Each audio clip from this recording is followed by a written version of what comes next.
तो फाइनली आर्या आ चुकी है वापस अपने सीजन 3 के पार्ट 2 के साथ, जिसमें हम देखेंगे एक रियल अल्फा फीमेल की झलक जो अपने परिवार की खातिर लोगों की बलि भी चढ़ा सकती है और वक्त आने पर अपने खुद की जान का बलिदान भी दे सकती है। हेलो एंड वेलकम, स्वागत है आप सब लोगों का शो फिल्मी है पर। तो इंतजार हुआ हम सबका पूरा। शेरनी आ चुकी है फिर से एक बार हमला करने के लिए अपने शिकारियों के ऊपर। तो कैसा है आर्या का ये सीजन 3 का पार्ट 2 का सफर, ये मैं बताऊंगा आपको। तो बने रहिए मेरे साथ, keep watching and keep sharing. तो आइए स्टार्ट करता हूं मैं इस रिव्यू को। आर्या का सीजन 3 पार्ट 2 लेकर आया है अपने 4 एपिसोड्स और हर एपिसोड की लगभग ड्यूरेशन है 40 to 45 मिनट्स की। जैसा कि हमने आर्या के लास्ट सीजन्स में देखा कि आर्या बन जाती है फुल फ्लैश तरीके से डॉन और पूरे मार्केट को टेक ओवर कर लेती है, पर उसका जो ड्रग्स का कंसाइनमेंट पुलिस के पास जब्त है, हमें देखने को मिलेगा कि वो कैसे उसको छुड़ाती है, छुड़ा भी पाती है या नहीं, और रशियन को वो क्या हैंडओवर कर पाती है और किस कीमत पे वो हैंडओवर कर पाती है, यही सब देखने को मिलेगा हमें इस सीरीज के लास्ट सीजन का पार्ट 2 कैसा है ये तो मैं आपको बताऊंगा पॉइंट टू पॉइंट। पर मैं ये भी बताना चाहूंगा साथ में कि इसकी जो एंडिंग जिस तरीके से की गई है वो अनजस्टिफाइड है, मुझे तो कहीं से भी सेटिस्फाइंग नहीं लगी।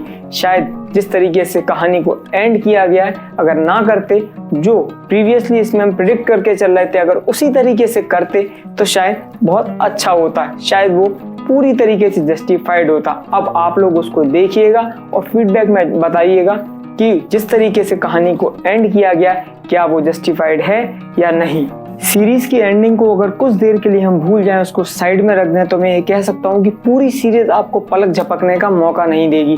जैसा कि ये सीरीज का फाइनल फेज था, तो स्टोरी और स्क्रीन प्ले इतना टाइट और ग्रिपिंग है कि आप उससे बने रहेंगे। जितनी हमें एक्सपेक्टेशन थी सीजन 1 और सीजन 2 देखने के बाद, हमें उससे ज्यादा ही इसमें देखने को मिला। कहने को तो इस सीजन के पार्ट 2 में केवल 4 एपिसोड्स हैं, पर उसके ट्विस्ट और टर्न्स इतने हैं कि आप उनको एंजॉय करेंगे और हर एक ट्विस्ट और टर्न अपने एक वैलिड रीजन के साथ आता है। आपको सीरीज में माइंड गेम खूब देखने को मिलेगा, चाहे वो सुष्मिता सेन हो या फिर कोई छोटे से छोटा सपोर्टिंग कैरेक्टर हो, एक दूसरे को डबल क्रॉस करता हुआ दिखाई देगा। आर्या अपने परिवार को बचाने के लिए इस ड्रग्स के बिजनेस में उतरती है, पर धीरे धीरे उसे ये महसूस होता है कि उसका परिवार उसके हाथों से रेत की तरह बिखर रहा है। एक पल वो भी आता है जब पूरा परिवार उसका साथ छोड़कर चला जाता है, और क्या वो वापस लौटते हैं, एक दूसरे से मिल पाते हैं, उसके लिए आपको पूरी सीरीज देखनी होगी। सीरीज के लास्ट में आपके सामने एक बहुत बड़ा सस्पेंस खुलेगा कि आर्या के पति का मर्डर आखिर क्यों हुआ था। पूरी सीरीज में कब आपका अपना दोस्त दुश्मन बन बैठे और कब कौन सा दुश्मन आपका दोस्त बन बैठे, ये बहुत अच्छे तरीके से पिक्चराइज किया गया है और बहुत अच्छे तरीके से दिखाया गया है। पार्ट 2 के 2 सरप्राइजिंग एलिमेंट है। एक तो सिकंदर खेर की वापसी, जो कि लास्ट सीजन्स में हमें पूरी तरीके से मिसिंग दिखे थे, और इस बार नाइजीरियन ड्रग कार्टेल की एंट्री, पूरा गेम जो बदल देंगे इस सीजन का। ये तो बात थी सीरीज की स्टोरी, उसके ट्विस्ट, टर्न, सस्पेंस और सरप्राइजिंग एलिमेंट्स के ऊपर। अब बात करते हैं सीरीज में कैरेक्टर्स और उनकी परफॉर्मेंस के बारे में।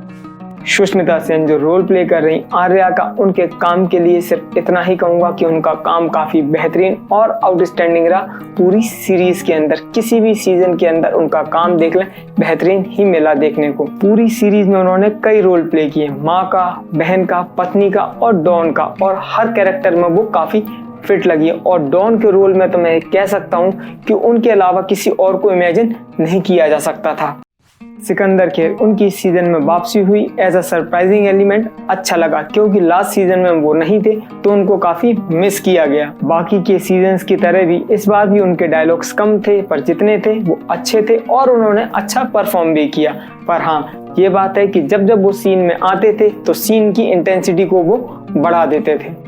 इस सीरीज का एक और जाना पहचाना नाम, और वो है ईला अरुण जी। उनका काम भी काफी अच्छा रहा और उनकी प्रेजेंस ने सीरीज की रॉयल्टी को या पूरे लुक को काफी एनहेंस किया।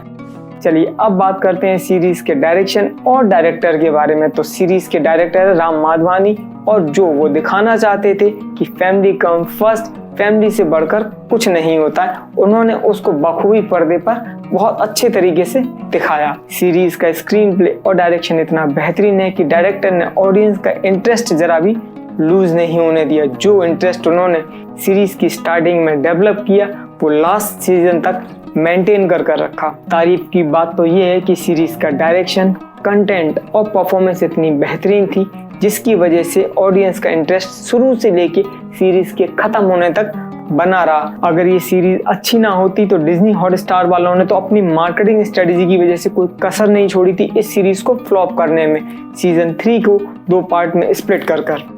ओवरऑल इस सीरीज के लिए मैं इतना ही कहूँगा कि आप इस सीरीज को देख सकते हैं, आप इसको एंजॉय करेंगे। सुष्मिता की बेहतरीन एक्टिंग के लिए एक क्राइम बेस्ड सीरीज होने के बावजूद भी सुष्मिता ने इसको बहुत अच्छे तरीके से कैरी किया। उनका ही दमखम था कि इस सीरीज को वो अपने कंधों पर लेकर आगे बढ़ी और उसको इतना बेहतरीन कामयाब बनाया।